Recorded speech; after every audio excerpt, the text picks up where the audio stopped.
What's going on, everyone? It's Dungeon here, and today I'm going to be sharing with you my top 5 early game weapons for Dark Souls 3. So if you're tired of using those trash weapons in the beginning of the game, you've come to the right place. Let's get right into it.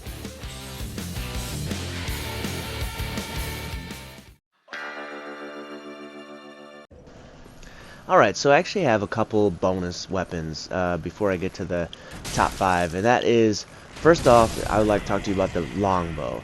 And Longbow is, most cases, not really a primary weapon, but a very, very, very useful weapon to have in your arsenal.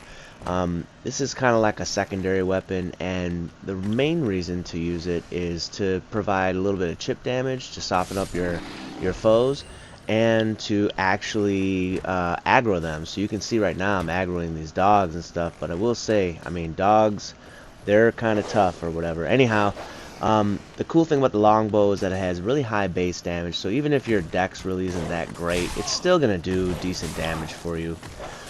It does scale primarily off of dex, and unlike other versions of Dark Souls, it actually will not, you can't actually put any infusions on this, okay? So, what I'm going to do is just basically end this, and right up those stairs, that's where you find the longbow, and let's move on to the next one.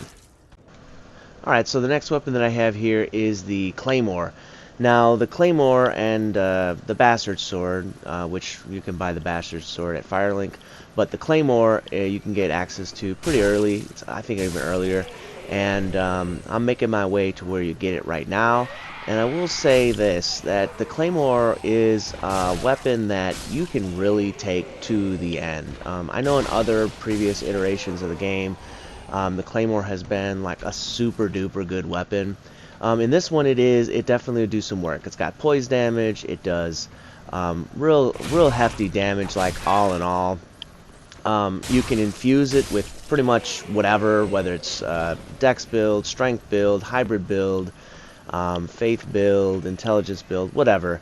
So basically this is a very good. The only downside to this weapon really is it does, the stats for it are a little bit higher.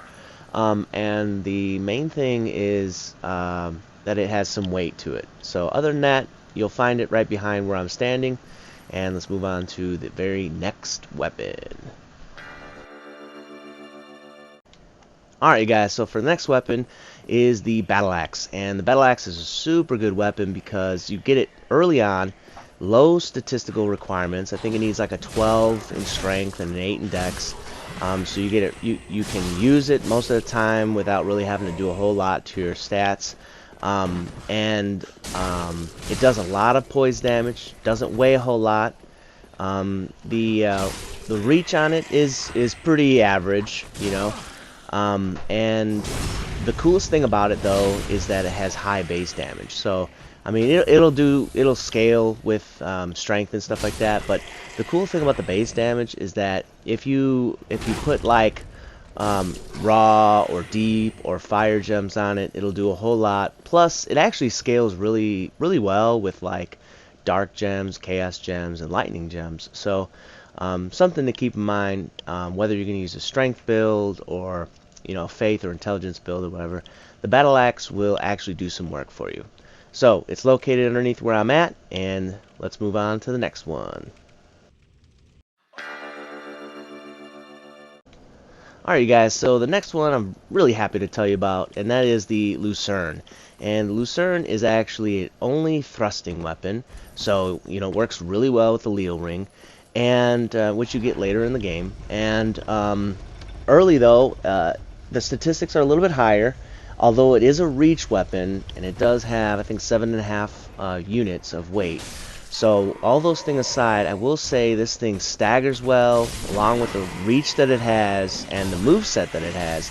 It's actually a really, really outstanding weapon. I highly recommend you all try this one out.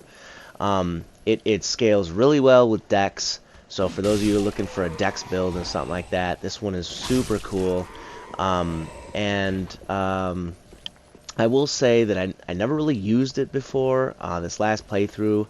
I was looking for a new weapon, and I heard online people were like, hey, try the Lucy and stuff. So this one, I am so glad that I tried this one out, and you really should too. So in case you're wondering where to get it, I'm making my way down, and you see that dead body right there. That's where you find it, and that is the Lucerne.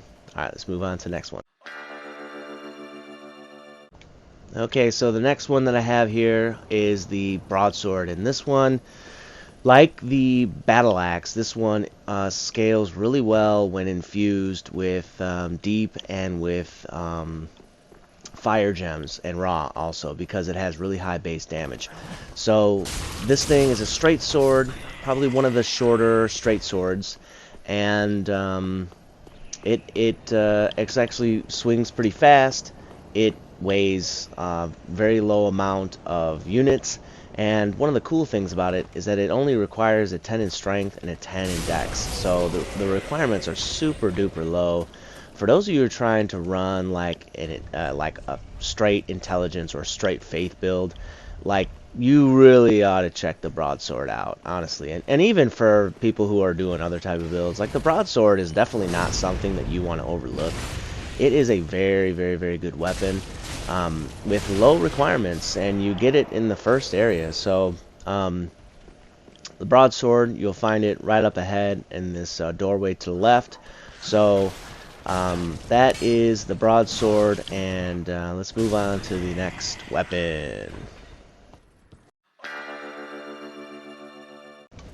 Alright, so for the second weapon I have the Mace, and sure, you know, you can substitute the Morningstar or even the Warpick for the Mace, but I'm going to pretty much stick to the Mace. You can pick this thing up at Firelink with Grey Rat, just like the other two you can pick up at Firelink as well. But the Mace is really a super good weapon. I know it's the actual starting weapon for if you choose the Cleric starting class, and most people will think like, oh, if it's a starting class weapon, it's going to suck, but no, actually, this weapon will do definitely some work, and it's no wonder that this thing is actually the starting weapon for the Cleric, because it scales really well with Faith, as well as Strength. It actually scales really good with Strength, and so if you have a Blessed Weapon or Lightning Weapon, this thing will do really good work. And for those of you who are playing Dex when you want like a strike weapon, because this does strike damage, you can also use the Morningstar. And the cool thing about the Morningstar is it'll actually give you some bleed damage, which is super cool. So this thing, as its weapon art, it has Perseverance, so it'll reduce the amount of damage taken and increase the amount of like poise that you have. So really, really, really cool weapon. It does a lot of poise damage too to your enemies, so you can stun lock enemies and stuff like that. So don't overlook this one. That is our weapon. Let's move on to the next one. Alright, so the last weapon I have here is the Lothric Knight Sword, and many of you might be like, hey, that's a late game weapon, but actually I'm going to show you how to grab that from this dude right there early game, and the drop rate is a little bit low, but you know, you farm them a few times, you'll definitely be able to pick this thing up. So, couple things to note: it does have a pretty high dex requirement. I think the dex requirement is 18, but if you're using this thing, it's probably because you're running a dex build, and it scales really well with dex, especially if you put a sharp gem inside this thing. It is a very, very good weapon to use early game. Straight sword, matter of fact, actually in PvP was regarded as like the best weapon. So this thing is definitely nothing to like pass up or play around with. The Lothric Knight Sword, check it out. That's all I gotta say. Alright, you guys? Alright, you guys, that concludes this episode of Dark Souls 3 Tips, where I shared with you my top 5 favorite early game weapons. If you had fun, if you learned something, if you enjoyed watching this, hit that like button, share the video, subscribe to the channel, and press the bell icon so you don't miss another video. And as always, thanks, stay cool, and bye everyone.